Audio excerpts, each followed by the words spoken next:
की त्यांनी नामयज्ञ, अन्नयज्ञ, ज्ञानयज्ञ, अन्नयज्ञ हे करत असताना तालुक्यातल्या अख्ख्या मावळ तालुक्यातल्या लोकांना परमार्थाची गोडी लावून दिलेली आहे.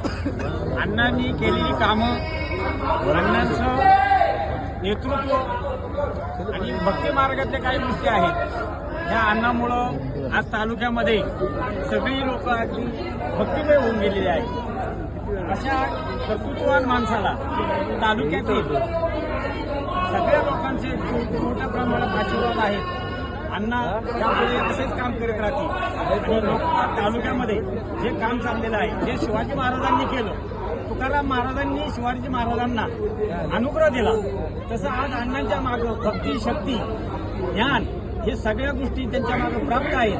आणि अण्णाला ह्यापुढेही आमदार म्हणून जोपर्यंत अण्णाचं आयुष्य आहे तोपर्यंत अण्णा आमदार होतील आणि तालुक्यातले सगळे लोक त्यांच्या मागे एकजुटीने उभे राहतील आणि त्यांना सहकार्य करतील. रामकृष्ण हरी.